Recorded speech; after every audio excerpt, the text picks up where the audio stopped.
Welcome to the Owatonna Today Show. Today is Wednesday, the 25th of September. It is Hump Day. My name is Betty Johnson, your host. We're so glad to have you along, and you're taking time out from your busy day to join us. We know a lot of you are catching us on Charter Channel 8. We're there 6 days a week, off and on throughout the day. So if you missed us at one time, keep checking back. We'll be there several times throughout the day. Also, if you are going to be out and about and going to be gone for a few days, you can take us along. We're on the internet. We can be found at blip.tv as well as Facebook and YouTube. And be sure to enter the date of the particular program you want to view on YouTube. And as always, we welcome any questions or comments and any ideas you may have for a topic or a guest. All you need to do is email us at Owatonna Today, Owatonna Today at charter.net, and you can phone our producer Leanne Alt at 390-5751. Another very interesting show in store for you today. We're going to be having a school update from the Owatonna school system with several of staff members. And Mike Johnson from the Owatonna Fire Department is going to be along. October coming up, there's going to be lots of things going on there, as well as Fire Prevention Safety Week. And that's all going to be discussed when we come back, so stay with us. I'm Dan Branstead of Carlson Branstead and Company, Certified Public Accountants. We support the Owatonna Today Show. Owatonna Public Utilities, real people, real reliable, real progress. Making life a little easier day after day, taking pride in our community, listening to what you say, a voice you can talk to. We're growing with you in mind in everything we do. Owatonna Public Utilities.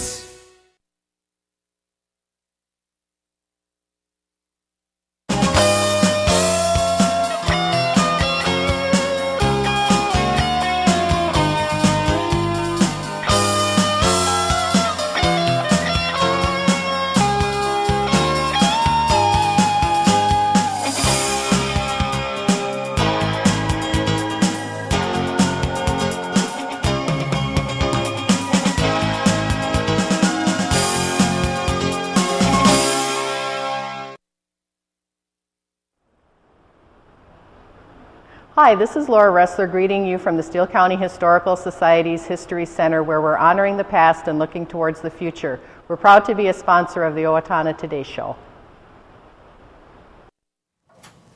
We are back, and as you can see, we have such a nice-looking group of people with us here now from the Owatonna school system that are going to tell us about what is going on already. The month of September is almost gone, so it's been busy. First of all, Pete, why don't you introduce yourself and tell us what you do with the Owatonna School District? Well, thank you. Pete Grant, Superintendent of Schools. I just make sure nobody is not doing their job. No, my job really is to support the principals at each site, work with the board, and make sure that, we're delivering a quality education that we are committed to. That's a tough job. And you've been in this position for how long now? Well, this is my second year. Starting your second year. So 1 year you've been there and you're starting. Well, you were interim. I was interim. I still am. I'm interim. Okay, that's how you want to consider it. All right, if that's what you want to do, we'll go with that. We'll go with that. So what is it you are hoping to see accomplished in the school system this year? Well, we're really putting an emphasis on teaching and learning. I would hope so. This is a school system. I know, but sometimes, you've got lots of initiatives going on, and we really need to focus on what's going on in the classroom. Prioritize, yeah. Right. Mm-hmm. There's lots of things we have going on, but if it's not going on in the classroom, then something's not being done right, and that's what the principals are, supporting the staff with. Amy LaDue, who's sitting next to me, she's our teaching and director of teaching and learning. So we just have a lot of things going on, but it really all focuses down to what's going on in the classroom. Okay, now Amy, he did introduce you as director of teacher and learning. What is, that's probably a job description, but what all does that involve? It sounds so vague.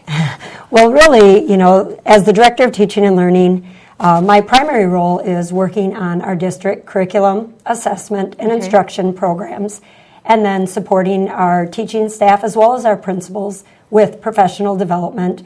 Our role is really to serve the buildings in ensuring that all of our staff has the tools and the resources necessary to make sure that all of the kids in our classrooms are learning and are achieving at high levels. And how do you go about doing this?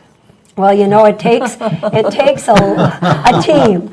Certainly, so. There's a teaching and learning team at the district office made up of teachers on special assignment that support the various aspects. Now, do they go around and visit each classroom and discuss what the teachers' are concerns? Or? They actually have specific roles. We have a teacher on special assignment that works with curriculum and instruction coordination. We have a teacher that works on assessment coordination. And then within teaching and learning, we also encompass programs like our mentor program that works with all of our new teachers as they come into the district to help them become established.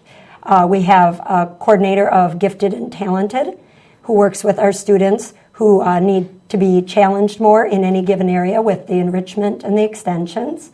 We have our media specialist, really working with our library system and making sure resources are available and accessible both to students as well as to teachers.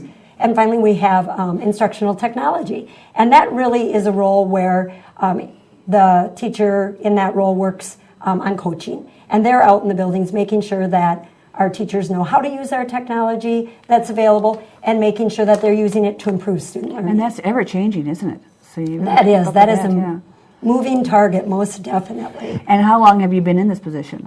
This is my second year as the Director of Teaching and Learning. Last year I was an interim, and this summer the school board and Superintendent Grant moved me into that position permanently. Now, you were a teacher before that. What did you teach? I was a teacher in the Owatonna Public Schools. I taught 5th grade at Lincoln, and then following that I was the principal at Wilson Elementary for 6 years and at Willow Creek Intermediate for 2 years. Okay, So, is this something that you had set your sights on, hoping to eventually work your way toward, or is this something that was just brought up to you and you said, yeah, I think I'd like to try it? Well, I think in all things it evolves over time. I certainly have a passion for working with students, working with learning, and that passion started definitely in the classroom, and being able to see each of your students learn and grow each year was, very exciting to me. And then as a principal, I enjoyed working with a staff of teachers, all with that common goal. And so, as time went on, I realized I really enjoy working on that big picture, supporting the system and making sure that our principals have the tools they need and that our teachers have the tools they need and the resources, because it's a hard job. And, Yes.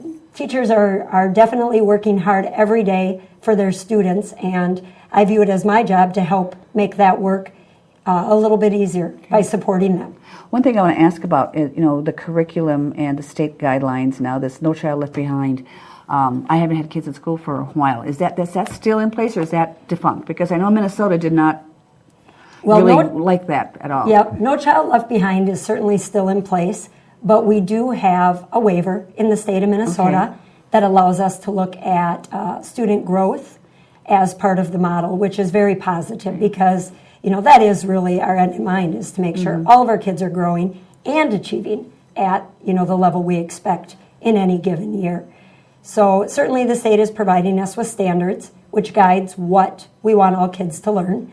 But then it's our job as a district to really pare that back and focus it and provide our teachers, again, the alignment of the assessment and the instruction to help make those standards a reality.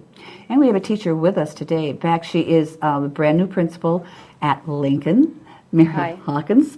Thank you for coming today. Now, this is your first first year principal at Lincoln, right? Yes, it is. But you have been a principal before, have you not? Yes. I was a principal at St. Mary's for the last 4 years. Okay. And before that, I worked for the Owatonna Public School System as a teacher and taught at both the junior high and the high school. And then I also had an opportunity to do some district-wide coaching in the role as the mentor coordinator. Okay. So that kind of led me into the principal position at St. Mary's. And now I'm back with the Owatonna Public Schools, and my family and I have lived in Owatonna for the last 25 years and have enjoyed this community, so it's really great to be back and supporting the families in Owatonna. What did you teach when you were in that position? Language arts and reading and writing and anything else the kids need. Someone said they don't teach penmanship anymore. Is that true? Well, they're still teaching it, but there's not quite as much of a focus because, there's so many different ways now that kids communicate, and the longhand writing is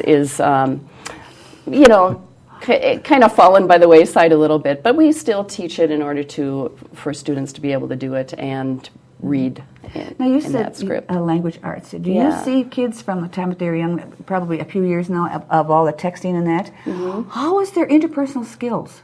Well, I mean, so much of that, they just seem to be hardly even playing the games. That's and a doing the texting. whole episode, I think. But I think it's our job to make sure that kids have opportunities to socialize and collaboratively work together. But sometimes that does involve technology. So we have to work on using technology responsibly and teaching students how to collaborate one-on-one or as group members.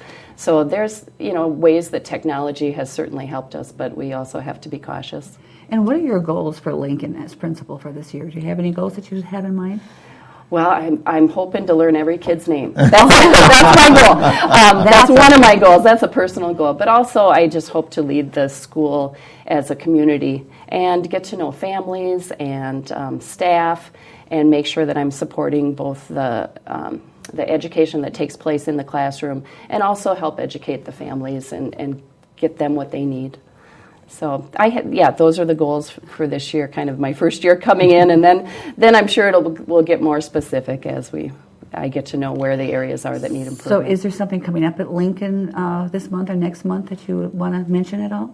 Well, we're working really hard on leadership, and so we've been working with students. I had a group of fifth graders that were in my office last week, and they have some great plans to start doing some student-led leadership jobs around the school. So they're going to take on the announcements and some decorating in the hallways, and we also give out what we call the Lincoln Cup, which goes to students that display leadership. So they're going to take on that role of organizing that for the other students. Giving them some responsibility at a young age, that's a good idea. Yeah. Now, we have 1 minute left, Peter. We want to briefly touch on the fact that coming up is going to be that word that we hear a lot, levy. Yes.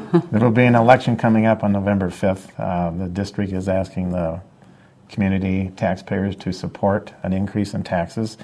There will be a meeting coming up on October 14th, and we will dedicate this show to just that discussion.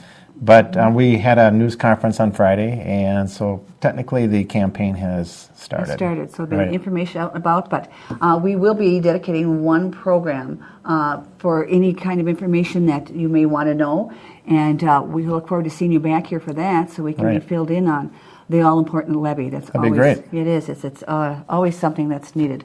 So thank you for joining us today, Thank you for the and invite. stop by and keep us informed with what's going on in the school district. So we've had Peter Grant, Amy LaDue, and Mary Hawkins, our guest. Mike Johnson's coming up in the second half of our program, but we're going to take this break to hear from our fine sponsors first, so please join us.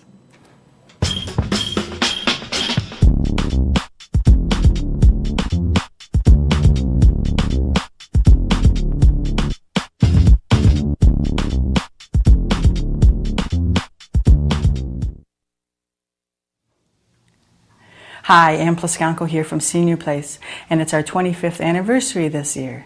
We provide health and wellness programs, and one of those programs is massage therapy with Betsy Wright. Yes, Repose Massage can give you pain and stress relief naturally, so make an appointment today. Yes, and find out all the other programs and services we have to offer and join Senior Place today. Have you talked to your teen about marijuana lately? Maybe you should. Regular marijuana use can sap a teen's motivation to learn. Users do not live up to their potential and drop out of positive activities. Marijuana affects memory and learning and stays in your system for weeks. Marijuana also affects judgment and perception. Reaction time when driving is reduced by 41% after smoking one joint and 63% after smoking two, affecting the safety of your teen and other drivers on the road. You need to talk to your teen about the effects of marijuana use. It's not just a harmless high. For more information, please contact the Steele County Safe and Drug-Free Coalition. Hello, my name is Katie Marshall. A year ago, my family and I became homeless. We were scared and alone. Today, with the help of Steele County Transitional Housing and generous donors like you, my family and I are safely housed. I am working, going to college, paying my rent on time. My children have a warm bed to sleep in every night. My family and I are so grateful for this second chance. Please help others in need by donating to transitional housing today. Everyone deserves a safe place to live. Hi, I'm Glenn Mager. And I'm Tim Thomas of the Brick Mager Funeral Home, and we're proud to serve the Medford and Owatonna areas with cremation and traditional funeral services. And we're proud to be a part of the Owatonna Today Show.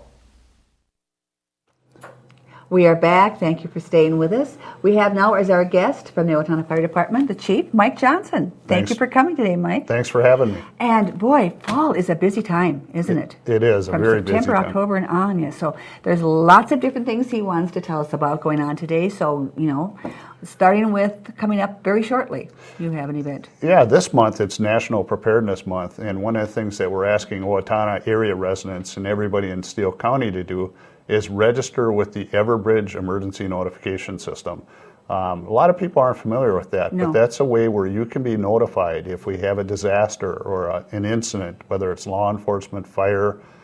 We can notify you on your cell phone or on your home phone. But one thing residents need to do is they need to go online and register, and they can do that on the Steele County website or the City of Owatonna website. The City of Owatonna, okay. So, and they can find their way to that particular Yep, and page. then that'll bring them to an online registration where they can select which types of notifications they'd like to receive and where they'd like to receive those. And one other thing, we'd like to see area businesses or encourage them to have employees register also at their workplace. So if we have an incident at work, people can receive emergency notifications. So how much information do they have to give out? It's just information. It's kept private, and it's their cell phone number, their home phone number, or how they want to be contacted. Okay. And that's basically it. So that's it. They don't have to reveal a lot of personal things. Correct. Okay. And they can register for that at any time? Anytime, and they can change it anytime. If they move or they change their phone number, they can change it. Okay, and what are some of the emergencies, like weather coming up, or if there's a fire? What are some of the things that are notified? Well, it could be a law enforcement incident where you have a dangerous person in a neighborhood, or a crime alert that's there. It could be a hazardous materials chemical that's leaking, and we want to notify residents what they should do. And then also information before and after disasters, such as a flooding, or if we got hit by a tornado, we can give some instructions through that notification system. And some of that is such a good idea because you can alert the media, but people may not have their radio or television on to get any kind of emergency coming across the airwaves. So you have that right there and handy. Yeah, it's really important. We'd like to see more people in Steele County and in Rice County. We have a joint dispatch center register for those emergency notifications, because we can't help you if we can't provide you with that emergency notification information. Good idea. So do your part, register. And you also have something else coming up too. Yeah, we have on September 25th through the 27th from 3 to 7 p.m. we're doing a fundraiser for the Muscular Dystrophy Association. And it's called Pass the Boot. So we're asking residents to drive around the fire station in those parking areas, and firefighters will have a boot, and they're collecting money. And all of the proceeds from that fundraiser goes to area residents or people in our area through the Muscular Dystrophy Association. So it's a worthwhile cause. I know our firefighters are excited to do it, and we're raising money for a worthy cause. Now, firefighters around the nation for years have been doing things for muscular dystrophy, haven't they? That's correct, and we've done this before, and this year we're doing the Pass the Boot right around the fire station. Now, do you have a particular goal in mind, monetarily speaking?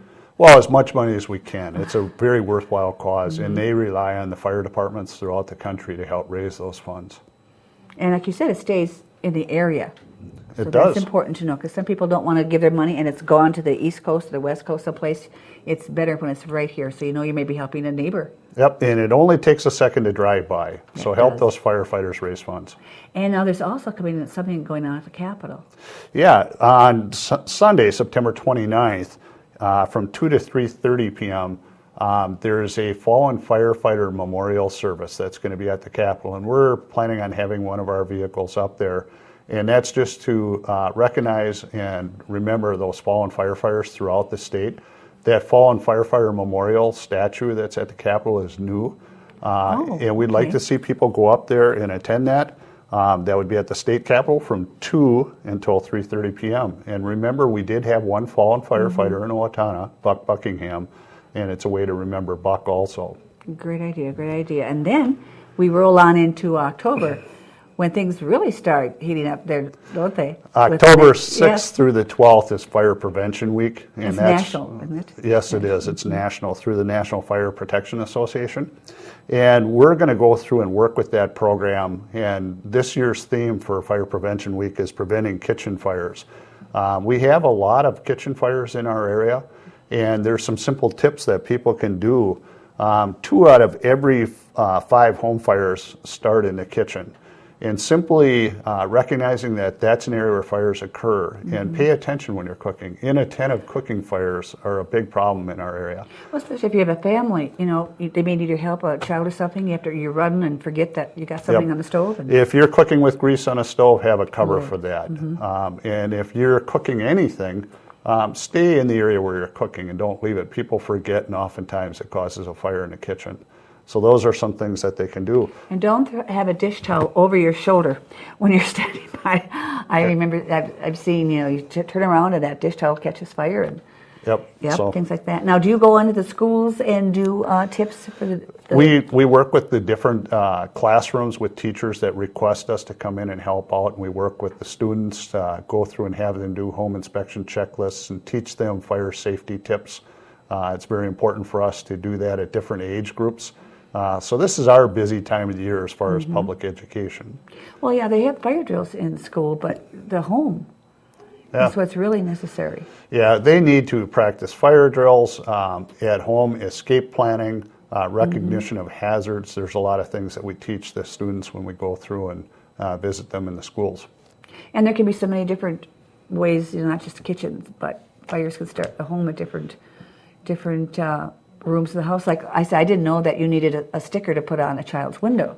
Well, we don't encourage putting the sticker on because we search, if we have a home fire, which our whole emphasis in our fire department is preventing fires before they happen. But if they do happen, we search all rooms and make sure the occupants are out safely.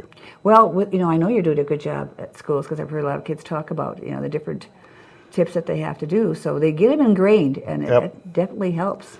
And if area residents are interested in what they can do in their homes, they can call the fire station for more information. We have a home fire inspection checklist, which is an excellent resource. If you simply go through your home, do that inspection using that checklist, which is free, you're going to prevent a lot of hazards and probably prevent the possibility of having a fire in your home. Some I'm sure you never realized existed. Yes. Now you also have your annual chili and soup feed coming up, too. Yep, we have our open house. That's October 6th. And that'll be 4 to 7 p.m. And we'll have some public education displays at the open house. But one of the things that we also do is our annual chili and wild rice feed, which has become very popular. And the proceeds for that go to the Owatonna Fire Department Relief Association, but they also go to the Muscular Dystrophy Association. If people are interested in getting tickets for that, they're $6 in advance, $8 in the door, and kids under 5 eat free. Now, is there a deadline for tickets so they can have an idea? And is it being catered this year, or is somebody making it? Someone has to make it. Yeah, we go through and we use Tories to come in. So a lot of people think that we do it ourselves, but they do such a great job for us. And it's the best chili and wild rice soup you can find in the area. So we hope we get a lot of people show up. So is there a deadline for getting it? Well, you'd like probably a Friday or Thursday before, so Tori has an idea of how much soup to make, or he's probably done it for so many years he has an idea. Right? Yeah, we have a rough idea, and then we put out tickets, we sell them in advance, and people can come and purchase their tickets at the door, too. And they won't miss a Viking game. You said it's not going to interfere with Viking game. It won't interfere. Although it might be a nice distraction if you had it. So approximately how many people do you usually get there? I'm not sure what our numbers were last year. I know that we filled that fire station for a good portion of the afternoon, and it's greatly appreciated when our community supports us and shows up for that open house. And it's a good way for the kids to see, too, that, you come into the schools, but here's where you work out of, so they can actually see that, too, and make it seem more real to them, I think. Yeah, we have equipment on display where kids can go through and walk around the station, get to know the firefighters, and it's just a fun family event. And again, that's October? That would be October 6th, and it's 4 to 7 p.m. at the fire station. Well, Mike, thank you for stopping by and telling us all about what's going on, and I know there's going to be more things throughout the year. We hope you'll stop by and keep us informed. Thanks for having me. Fire Chief Mike Johnson of the Owatonna Fire Department. When we come back, we're going to pass along some great announcements, so please don't go away. Hi, I'm Amy Martinez. And I'm Adam Martinez, owners of Snap Fitness in Owatonna. Snap Fitness is a fast, convenient, and affordable fitness center, and we're proud supporters of the Owatonna Today Show.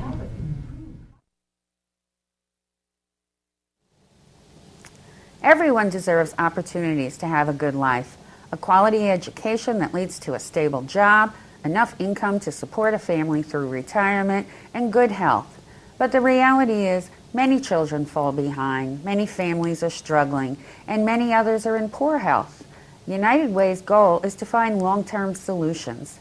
Thanks to a grant from the Otto Bremer Foundation, we're hosting community conversations this year to address these issues. If you'd like to join us, please call our office. Hi, this is Barry Gillespie, president of ERA Gillespie Real Estate, where our pledge is to save you money, save you time, and simplify your life. And we're proud supporters of the Owatonna Today Show.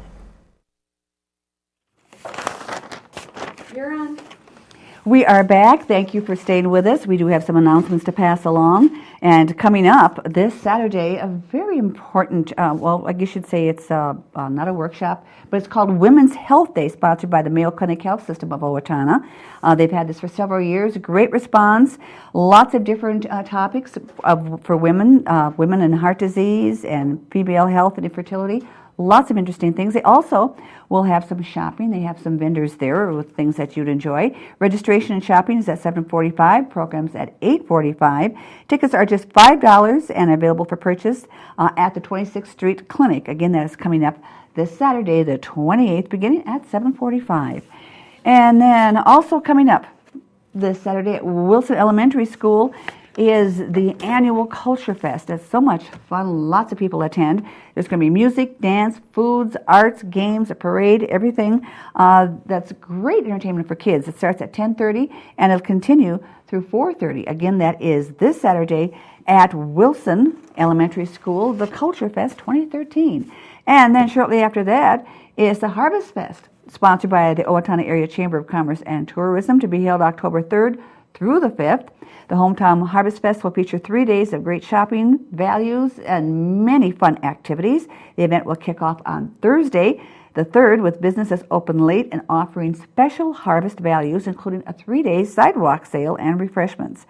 And there will also be the 4th annual Great Pumpkin Contest, sponsored by ProPet, and a free pumpkin painting, also sponsored by ProPet. And this is going to be down in Central Park, and lots of activities for the Harvest Fest. Always a fun time.